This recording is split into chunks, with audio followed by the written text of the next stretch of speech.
21 has landed, and I know for a fact that you want a sweaty team. So if you head over to Yoha right now, link in description, and use my discount code Gonth, you'll get a discount.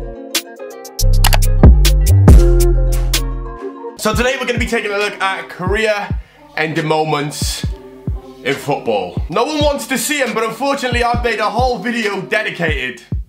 And you lot know the drill. If you want to win the Range Rover that's parked outside on my drive, I give you the keys to my car. All you got to do is drop 5,000 likes on today's video. And these keys, they could potentially be yours. Potentially. Probably not. I'm a nice guy and I'm not going to make you wait around any longer. You're going to see exactly what we're talking about when I say career-ending moments in football. We're starting with Roy Keane. The guy is an animal. I mean, he didn't have a haircut his whole career. Literally, this guy was the creator of just curtains. He didn't care, but if you said anything to Roy Keane, he'd do exactly what you've seen on the screen. He'd break your legs. There was actually a moment where Haaland laughed at Roy Keane when he was on the floor injured a year prior. 1 year prior, Roy Keane got fit, got back on his revenge mode, saw him on the pitch, took his opportunity, and pretty much ended the guy's career, snapped his whole leg in half. Roy Keane was an animal. Do you know what? He got a yellow card for that as well.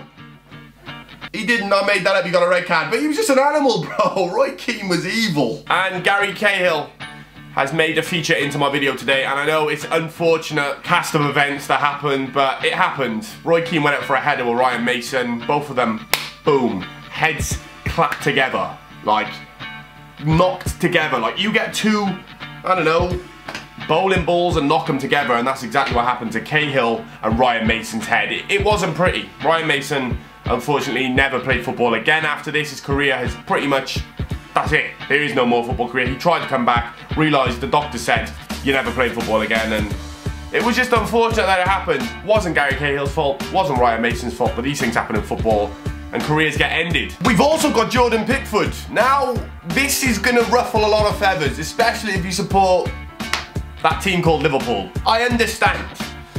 He's broken a few hearts. We don't know when Van Dijk is returning. So I'm gonna put that out there as potential career ended. Van Dijk might come back with one leg. Van Dijk might come back shambles. Van Dijk might come back not the same guy. So we're gonna say Jordan Pickford and that smile, that evil smile, could have ended potentially one of the best defenders' careers. It happens. It happens in football. He might come back a different player. So I'm gonna put it down as a potential career ender. We've also got some career ends that ain't always down to fouls. I mean, careers do get ended just because players have come to the end of their career. And Totti had one of the greatest, the best careers in football, mate. If you don't respect Totti or haven't got time for Totti, you haven't got time for you, mate. This guy was born, bred. This guy was so passionate towards playing for Roma. He only banged and slept with girls who were from Roma. I made that up.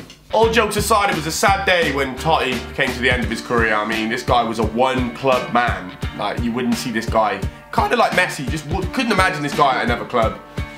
Italy through and through, Roma through and through. And it was a sad day for football because no one wants to lose a player like Totti. But when your career's up, your career's up. A weird one. You lot are probably sitting there thinking, how can you call this guy's career ended when he's still playing at West Ham? For me, that's your career ended.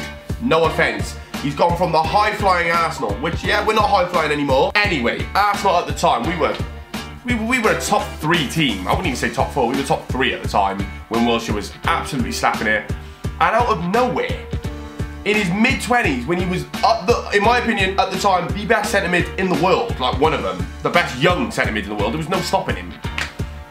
It all just, well, I don't know what happened. I think it was, I don't know if it was a specific foul that did it, or he just kept getting injured on the same ankle. But he turned from Jack Wilshere to Jack Wheelchair. And it's actually crazy because West Ham have actually released him. So Jack Wilshere no longer even has a club. Can you believe this? One of the best midfielders, young midfielders in world football at the time, to 28 years of age, released from West Ham and now have no club. Let's not forget El Phenomenon. I'm Ronaldo. Fat Ronaldo. The original Ronaldo.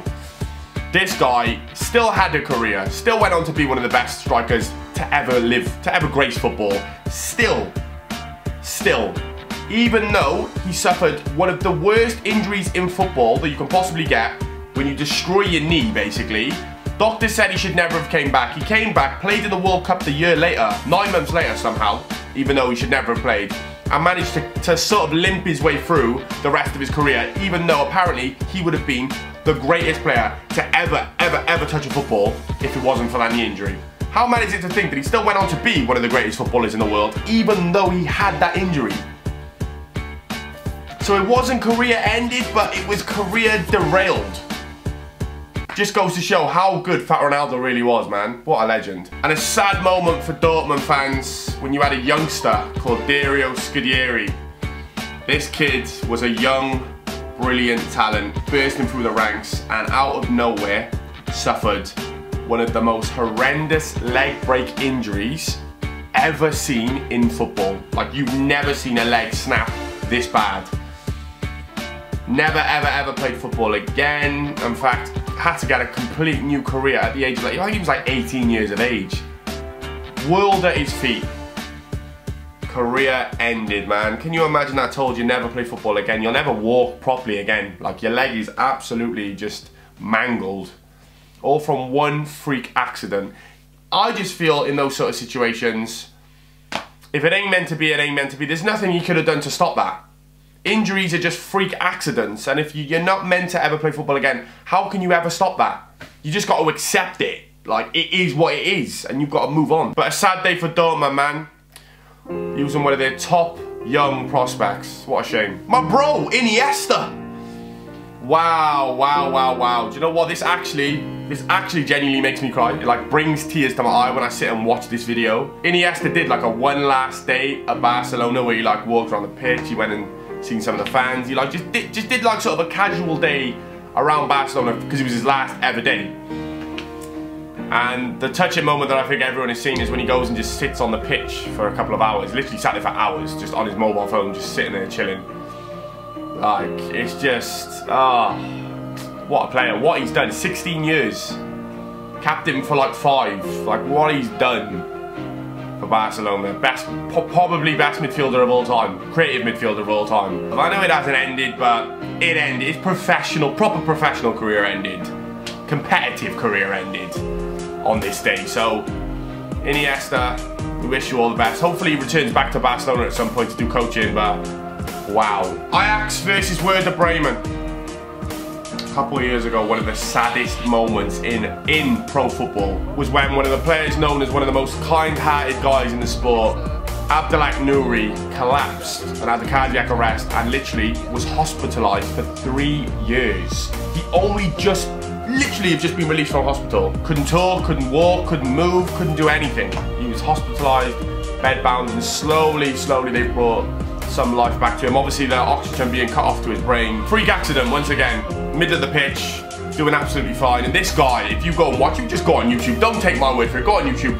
Watch how good this guy was. Another solid young talent, world at his feet. Career over, just like that. Some say the most iconic football player ever.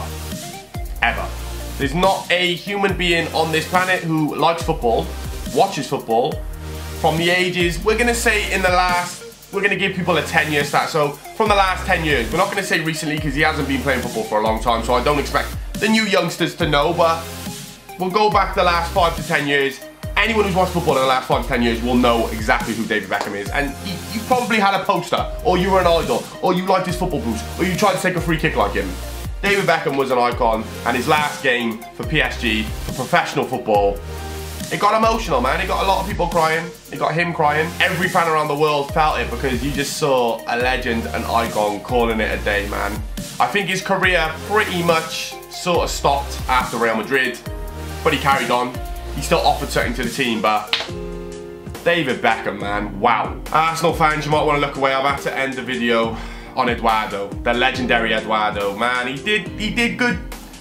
Man, he did bits for us at the time. He was decent. He was a goal scorer. We liked him.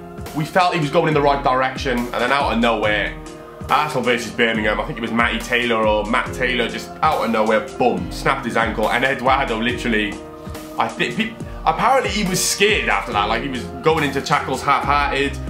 Arsene Wenger could notice it, and that was the end of his career for Arsenal. That was the end of his career in football. And Eduardo, like I said, young-ish, could have gone on to be a top Arsenal striker. Career over.